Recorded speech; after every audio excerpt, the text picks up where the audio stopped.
नमस्कार, मैं रचना शर्मा चढ़दी कला डैम टीवी देख रहे सभी दर्शकों का स्वागत करती हूं। आप देख रहे हैं हरियाणा के समाचार। समाचारों की शुरुआत से पहले एक नजर आज की मुख्य सुर्खियों पर।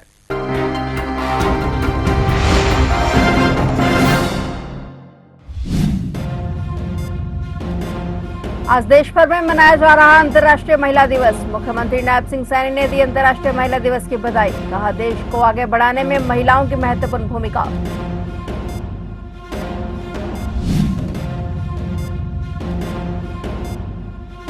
सिरसा में अंतर्राष्ट्रीय महिला दिवस पर राज्य स्तरीय समारोह। मुख्यमंत्री नैब सिंह सैनी ने की समारोह में शिरकत। मुख्यमंत्री ने उत्कृष्ट कार्य करने वाली महिलाओं को किया सम्मानित।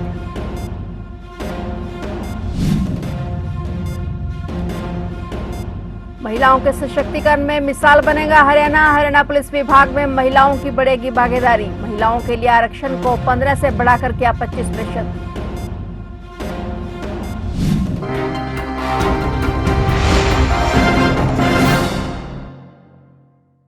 और अब समाचार विस्तार से।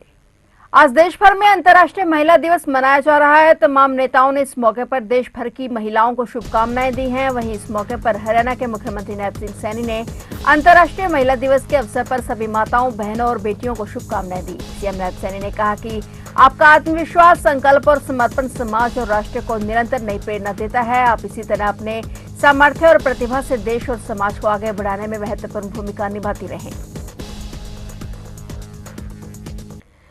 बेटी बचाओ बेटी पढ़ाओ कार्यक्रम की 11 वर्ष के पूर्ण होने के उपलक्ष्य में अंतर्राष्ट्रीय महिला दिवस के अवसर पर आज 8 मार्च को चौधरी देवीलाल विश्वविद्यालय सिरसा में राज्य स्तरीय समारोह आयोजित किया गया। समारोह में मुख्यमंत्री नैब सिंह सैनी ने बतौर मुख्य अतिथि शिरकत की। इस दौरान मुख्यमंत्री ने शिक्षा, स्वास्थ्य, सामाजिक सेवा, खेल सहित विभिन्न क्षेत्रों में उत्कृष्ट कार्य करने वाली महिलाओं को सम्मानित किया। मुख्यमंत्री नैब सिंह सैनी ने महिला सशक्तिकरण से जुड़े योजना और उपलब्धियों को भी साझा किया ताकि महिलाओं को उनके अधिकारों और अवसरों के प्रति जागरूक किया जा सके। होला मोहल्ला सिख परंपरा से गुरु गोविंद सिंह जी महाराज द्वारा शुरू किया गया पर्व है, जिसमें निशानेबाजी, घुड़सवारी, मार्शल आर्ट्स और धार्मिक उत्साह दिखाया जाता है। नामधारी समुदाय द्वारा मस्तानगढ़ जैसे स्थानों पर बड़े स्तर पर मनाया जाता है, जिसमें हजारों श्रद्धालु शामिल होते हैं।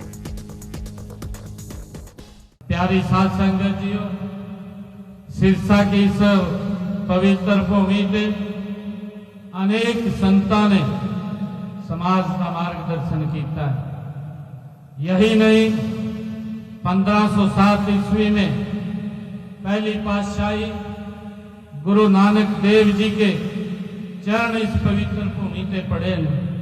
उन्हां दी शिक्षावां नई पीढ़ियां तक पहुंचाण लई सिरसा दे विच ऐतिहासिक गुरुद्वारा चिल्ला साहिब की स्थापना उन्होंने की है।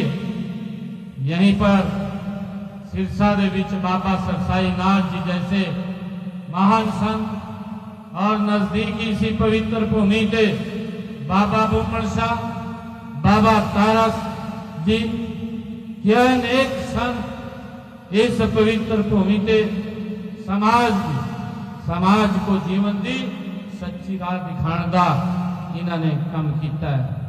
प्यारी साध संगत जी, मेरे लिए बड़े फकर की गल है, गौरव की गल है कि आपने इस होला मोहल्ला उत्सव के लिए मुझे इस पवित्र कार्यक्रम के विच आमंत्रित किया है।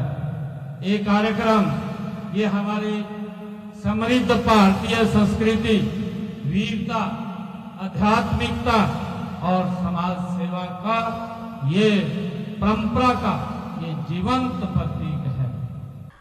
हरियाणा सरकार ने पुलिस विभाग में महिलाओं की भागीदारी बढ़ाने के लिए बड़ा कदम उठाया है। राज्य पुलिस बल में महिलाओं के लिए आरक्षण को 15% से बढ़ाकर 25% कर दिया गया है। यह व्यवस्था जल्द ही होने वाली नई भर्तियों में लागू की जाएगी। महिलाओं के सशक्तिकरण में हरियाणा देश में एक मिसाल के तौर पर बनने जा रहा है। हरियाणा ने अपने विजन डॉक्यूमेंट 2047 में महिलाओं की सामाजिक, आर्थिक और राजनीतिक स्थिति में सुधार के लिए कई लक्ष्य तय किए हैं ताकि वे अपनी पूरी क्षमता के साथ समाज में अपनी भागीदारी निभा सकें। राज्य सरकार ने महिलाओं की कार्यबल में भागीदारी को 19% से बढ़ाकर 60% करने का लक्ष्य निर्धारित किया है। वर्तमान में यह भागीदारी केवल 19% है, जो एक बहुत ही कम आंकड़ा है। इस लक्ष्य के जरिए सरकार न केवल महिलाओं को रोजगार के अवसर प्रदान करने का इरादा रखती है, बल्कि उन्हें आर्थिक रूप से आत्मनिर्भर बनाने की दिशा में भी एक बड़ा कदम बढ़ा रही है। हरियाणा सरकार ने अगले वित्तीय वर्ष से अपने बजट को जेंडर बेस्ड बनाने की घोषणा की है। इसका मतलब है कि सभी विभागों को अपने बजट का एक निश्चित हिस्सा महिलाओं के कल्याण के लिए आरक्षित करना होगा। यह कदम महिलाओं के लिए बेहतर योजना और संसाधन उपलब्ध कराने का मार्ग प्रशस्त करेगा।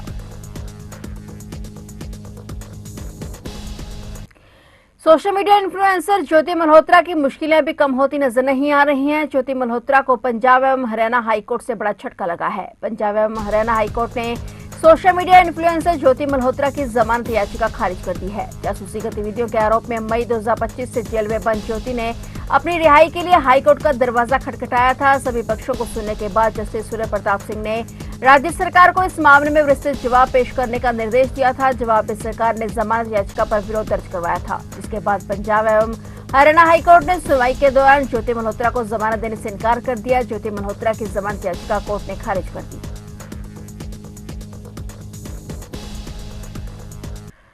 मशहूर सिंगर रैपर आदित्य प्रतीक सिंह सिसोदिया, जिन्हें बादशाह के नाम से जाना जाता है, वह हाल ही में रिलीज हरियाणवी फोक स्टाइल गाने टिटीरी के कारण बड़े विवाद में गिर गए हैं। हरियाणा राज्य महिला आयोग ने गाने में कथित तौर पर महिलाओं और लड़कियों के प्रति आपत्तिजनक और अश्लील भाषा के इस्तेमाल को लेकर सख्त संज्ञान लेते हुए बादशाह को समन जारी किया है। उन्हें 13 मार्च 2026 को पानीपत में पेश होने के लिए कहा गया है। हरियाणा राज्य महिला आयोग की चेयरपर्सन रेणु भाटिया ने इस मामले पर सख्त रुख अपनाते हुए कहा कि बादशाह ने जो किया है वह माफ करने लायक नहीं है। हरियाणा की बेटियों का इस तरह अपमान करना और उनके खिलाफ ऐसी गंदी भाषा का इस्तेमाल करना पूरी तरह बर्दाश्त के बाहर है। आयोग ने उन्हें 13 मार्च का समन भेजा है और उन्हें पेश होना चाहिए। इसके अलावा पंचकूला के साइबर क्राइम थाने और जींद के सिविल लाइन थाने में बादशाह के खिलाफ FIR भी दर्ज की गई है। हालांकि इसके बाद बादशाह ने सोशल मीडिया पर वीडियो जारी कर माफी मांगी है, लेकिन यह मामला अब कानूनी प्रक्रिया में है, जहां 13 मार्च को पानीपत के DC कार्यालय कॉन्फ्रेंस हॉल में सुनवाई होगी, जिसकी अध्यक्षता रेणु भाटिया करेंगी। ऊर्जा मंत्री अनिल विज ने अंबाला छावनी की सूरत बदलने के लिए एक बड़े ड्रेनेज प्रोजेक्ट का खाका तैयार किया है। स्टॉर्म वाटर ड्रेनेज सिस्टम के तहत अब पूरी छावनी में जल निकासी व्यवस्था को अत्याधुनिक बनाया जाएगा। विज ने बताया कि सदर क्षेत्र में इस सिस्टम की सफलता के बाद अब शेष अंबाला छावनी में 99 किलोमीटर लंबी पाइपलाइन बिछाई जाएगी, जिससे खुली नालियों की समस्या जड़ से खत्म हो जाएगी। ऊर्जा मंत्री ने अपने आवास पर जन स्वास्थ्य विभाग के उच्च अधिकारियों के साथ बैठक कर प्रोजेक्ट की समीक्षा की। उन्होंने कहा कि पहले चरण के लिए 58 करोड़ रुपए की राशि मंजूर हो चुकी है और मंत्री विज ने कहा कि इस प्रोजेक्ट के धरातल पर उतरने से कॉलोनियों में अभूतपूर्व परिवर्तन आएगा। ओपन नालियों को बंद कर पाइपलाइन डाली जाएगी, जिससे न केवल जल निकासी बेहतर होगी बल्कि लोगों को गंदगी और मक्खी मच्छरों से भी राहत मिलेगी। उन्होंने अधिकारियों को निर्देश दिए हैं कि कार्य योजना को जल्द से जल्द अमली जमा पहनाया जाए। साइबर पुलिस ने टेलीग्राम के माध्यम से लोगों को निवेश के नाम पर ठगी का शिकार बनाने वाले गिरोह के 5 आरोपियों को गिरफ्तार किया है। आरोपियों के कब्जे से 22 मोबाइल फोन, 3 लैपटॉप और कई बारकोड बरामद किए गए हैं। पुलिस ने सभी आरोपियों को अदालत में पेश किया। अदालत के आदेशानुसार जींद के अलेवा निवासी राहुल को न्यायिक हिरासत में भेज दिया गया है, जबकि बाकी 4 आरोपियों को पूछताछ के लिए 3 दिन के पुलिस रिमांड पर लिया गया है। इस पूरे ऑपरेशन में साइबर क्राइम टीम की तकनीकी जांच और डिजिटल ट्रैकिंग की महत्वपूर्ण भूमिका रही। पुलिस पूछताछ में सामने आया कि कुछ समय पहले सभी आरोपी चंडीगढ़ में मिले थे। उस समय वहां कोई मजदूरी तो कोई घूमने गया हुआ था और सभी ने आपसी संपर्क में आने पर लोगों को निवेश के नाम से ठगने की योजना बनाई। पूछताछ में सामने आया कि आरोपी कई लोगों को ठग चुके हैं, जिनकी जांच की जा रही है और इसके अलावा कई अन्य के भी शामिल होने की आशंका है।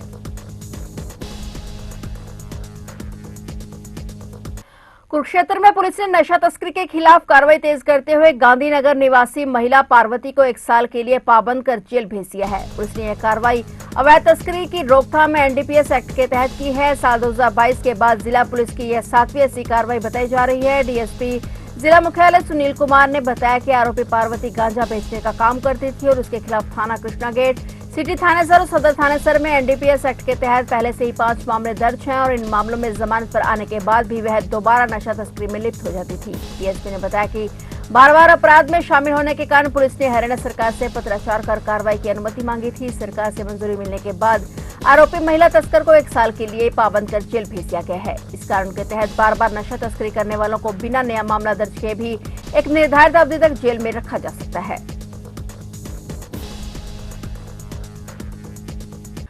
हरियाणा में अब 6 साल से कम आयु के बच्चों को पहली कक्षा में दाखिला नहीं मिलेगा। 1 अप्रैल से शुरू हो रहे नए शैक्षणिक सत्र में नए नियम लागू होंगे। हालांकि हरियाणा निःशुल्क एवं अनिवार्य बाल शिक्षा के अधिकार अधिनियम 2011 के नियम 10 के तहत प्रवेश की 6 माह की विस्तारित अवधि यानी कि अक्टूबर तक कोई भी बच्चा जैसे ही 6 साल की आयु पूरी करेगा वह उसी दिन से पहली कक्षा में प्रवेश का पात्र होगा। नई राष्ट्रीय शिक्षा नीति 2020 के तहत प्रथम कक्षा में दाखिले के लिए बच्चे का 6 साल का होना अनिवार्य है और इस नियम को चरणवार तरीके से लागू किया जा रहा है। मौजूदा शैक्षणिक सत्र में जहां 5.5 वर्ष की आयु पूरे कर चुके बच्चों को पहली कक्षा में दाखिला दिया गया था, वहीं उससे पहले 5 साल की आयु पूरी कर चुके बच्चों को दाखिले दिए जा रहे थे और आगामी शैक्षणिक वर्ष में न्यूनतम आयु सीमा 6 वर्ष की होगी। और विद्यालय शिक्षा निदेशालय ने इस संबंध में सभी जिला शिक्षा अधिकारी, शिक्षा मौलिक शिक्षा अधिकारी, खंड शिक्षा अधिकारी और खंड मौलिक शिक्षा अधिकारियों को पत्र जारी कर दिया है।